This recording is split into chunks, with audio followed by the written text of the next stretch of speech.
नमस्कार। YouTube channel N Universe Study में आपका स्वागत है। अगर आपने इस चैनल को सब्सक्राइब नहीं किया है, आप इसको सब्सक्राइब कर लीजिए ताकि आपको हमारी वीडियो की जानकारी समय समय पर मिलती रहे। आप इसके Facebook page N Universe Study को भी ज्वाइन कर सकते हैं। आज हम इस वीडियो में डिस्कस करेंगे प्रैक्टिस सेट नंबर 10 और इसमें HSSC की सभी परीक्षाओं के लिए जो महत्वपूर्ण प्रश्न हैं उनके बारे में डिटेल में डिस्कस करेंगे। पहला प्रश्न है, हरियाणा में कितनी लोकसभा की सीटें अनुसूचित जाति के लिए आरक्षित हैं? ऑप्शन है 3, 7, 4 और 2। इस प्रश्न का सही उत्तर है ऑप्शन डी, 2 सीटें। हरियाणा में लोकसभा की 10 सीटें हैं, जिनमें से 8 सीटें सामान्य श्रेणी और 2 सीटें अनुसूचित जाति के लिए आरक्षित हैं। और संसद के निम्न सदन को लोकसभा कहते हैं और जिसमें 8 सीटें जो हरियाणा की सामान्य श्रेणी के लिए आरक्षित हैं उनमें हैं कुरुक्षेत्र, करनाल, सोनीपत, भिवानी, गुरुग्राम, फरीदाबाद, रोहतक और हिसार। और इनमें जो आरक्षित हैं अनुसूचित जाति के लिए वो है अंबाला और सिरसा। और देश की 16वीं लोकसभा के लिए जो सांसद हैं हरियाणा से, कुरुक्षेत्र से राजकुमार सैनी हैं बीजेपी पार्टी से, करनाल से अश्वनी चोपड़ा हैं बीजेपी पार्टी से, सोनीपत से रमेश चंद्र हैं बीजेपी पार्टी से, भिवानी महेंद्रगढ़ से धर्मवीर हैं बीजेपी पार्टी से, गुरुग्राम से राव इंद्रजीत सिंह हैं बीजेपी पार्टी से, फरीदाबाद से कृष्णपाल हैं बीजेपी पार्टी से, रोहतक से दीपेंद्र हुड्डा हैं कांग्रेस पार्टी से और हिसार से दुष्यंत चौटाला हैं INLD से। और जो आरक्षित सीटें हैं हरियाणा की अनुसूचित जाति के लिए, अंबाला और सिरसा। अंबाला से रतनलाल कटारिया हैं बीजेपी पार्टी से और सिरसा से चरणजीत सिंह रोड़ी हैं। तो इस प्रकार हरियाणा की 10 लोकसभा सीटों में 7 सीटों पर बीजेपी और 1 सीट पर कांग्रेस और 2 सीटों पर INLD के सांसद हैं। अगला प्रश्न है, चंडीगढ़ में लोकसभा सदस्यों की संख्या कितनी है? ऑप्शन है 3, 2, 1 और 4। इस प्रश्न का सही उत्तर है ऑप्शन सी, 1 सीट। चंडीगढ़ से लोकसभा की 1 सीट के लिए सांसद किरण खेर हैं जो भारतीय जनता पार्टी से हैं। किरण खेर अनुपम खेर की पत्नी हैं और संसद के उच्च सदन राज्यसभा के लिए चंडीगढ़ से कोई सीट नहीं है। अगला प्रश्न है, हरियाणा में सर्वप्रथम राष्ट्रपति शासन कब लागू हुआ? ऑप्शन है 1967 में, 1969 में, 1970 में और 1972 में। इस प्रश्न का सही उत्तर है ऑप्शन ए, 1967 में। तो इससे पहले आपको थोड़ी सी इन्फॉर्मेशन आपको साथ शेयर करना चाहेंगे कि पंजाब के अलग होने के बाद हरियाणा की राजनीति में बड़े उतार चढ़ाव आए हैं। संयुक्त पंजाब के झज्जर से विधायक पंडित भगवत दयाल शर्मा ने 1 नवंबर 1966 को नवगठित हरियाणा की बागडोर संभाली थी और हरियाणा गठन के मात्र 3 महीने 21 दिन बाद ही पहला विधानसभा चुनाव वहां पर लड़ा गया। और 1 नवंबर 1966 को हरियाणा में विधानसभा की 54 सीटें थी, जिनमें से 44 सीटें सामान्य श्रेणी और 10 सीटें अनुसूचित जाति के लिए आरक्षित थी। लेकिन 1967 के शुरुआत में ही विधानसभा की सीटों की संख्या 54 से बढ़ाकर 81 कर दी गई और पहला विधानसभा चुनाव 81 सीटों पर हुआ और इसमें 48 सीट पर कांग्रेस ने विजय प्राप्त की और पंडित भगवत दयाल शर्मा फिर मुख्यमंत्री बने।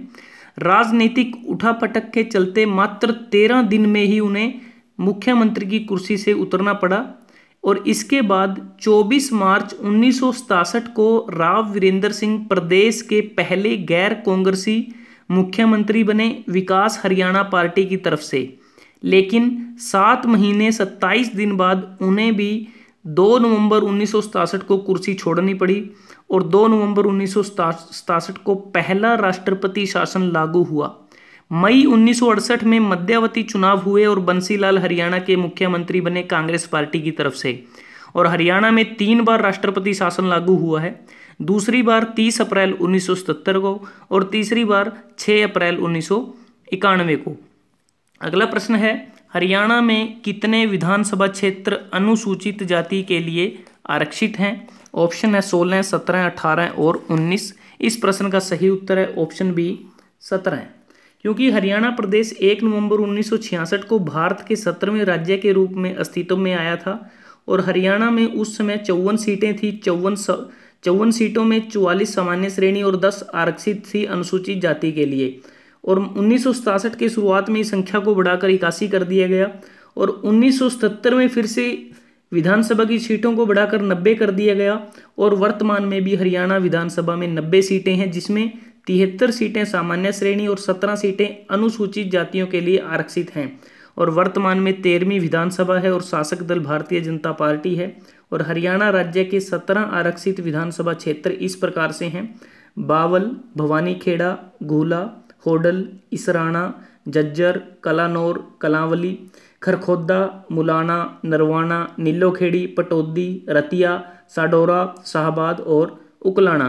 और वर्तमान में 13वीं विधानसभा में जो 17 आरक्षित सीटें हैं उनमें से 9 सीटों पर भाजपा, 4 सीटों पर कांग्रेस और 3 सीटों पर इनेलो और 1 सीट पर शिरोमणि अकाली दल का विधायक हैं। अगला प्रश्न है, श्री धर्मवीर जो राज्य के पहले राज्यपाल थे का कार्यकाल कितने दिनों का रहा? ऑप्शन है लगभग 10 महीने, लगभग 5 महीने, लगभग 6 महीने, 1 वर्ष, 5 महीने। इस प्रश्न का सही उत्तर है ऑप्शन बी, लगभग 5 महीने। धर्मवीर का कार्यकाल 1 नवंबर 1966 से 31 मार्च 1967 तक रहा। अगला प्रश्न है, हरियाणा में कौन से मुख्यमंत्री हरियाणा केसरी के संपादक व संचालक रहे? ऑप्शन है हुक्म सिंह, देवीलाल, बंसीलाल और बनारसी दास गुप्ता। इस प्रश्न का सही उत्तर है ऑप्शन डी, बनारसी दास गुप्ता। बाबूजी के नाम से भी बनारसी दास गुप्ता काफ़ी मशहूर थे और इनका जन्म 5 नवंबर 1917 को जींद में हुआ था, मानेहरू गांव में लाला राम स्वरूप दास जी के घर। और इनकी शिक्षा कितलाना, चरखी दादरी या पिलानी में हुई और पंडित जवाहरलाल नेहरू के प्रेरणादायी भाषण से प्रभावित होकर पढ़ाई को छोड़कर स्वतंत्रता संग्राम में कूद पड़े। संघर्ष समिति की स्थापना की और भारत छोड़ो आंदोलन में भी बनारसी दास गुप्ता ने भाग लिया। 1942 से 1944 तक जेल में बंद रहे। 1968 में मध्यावधि चुनावों में वे भिवानी विधानसभा क्षेत्र से निर्वाचित हुए। 1972 में फिर से विधायक बने और सर्वसम्मति से विधानसभा अध्यक्ष चुने गए। 1975 में उन्हें हरियाणा का मुख्यमंत्री बनाया गया जब बंसीलाल को केंद्र में रक्षा मंत्री बनाना पड़ा। 1987 में एक बार फिर भिवानी से विधायक बने और हरियाणा के उप मुख्यमंत्री रहे। 1990 में उन पर एक जानलेवा हमला भी हुआ था और 1996 में राज्यसभा के लिए चुने गए। शिक्षा और पत्रकारिता के क्षेत्र में बनारसी दास गुप्ता का विशेष योगदान रहा था। बनारसी दास गुप्ता कई वर्षों तक साप्ताहिक अपना देश और हरियाणा केसरी के संपादक रहे। पंचायती राज क्यों और कैसे के नाम से एक पुस्तक भी लिखी जो बहुत लोकप्रिय हुई।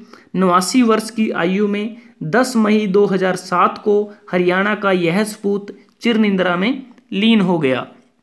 अगला प्रश्न है, निम्नलिखित में से कौन सा मुख्यमंत्री भारत के उप प्रधानमंत्री रहे हैं?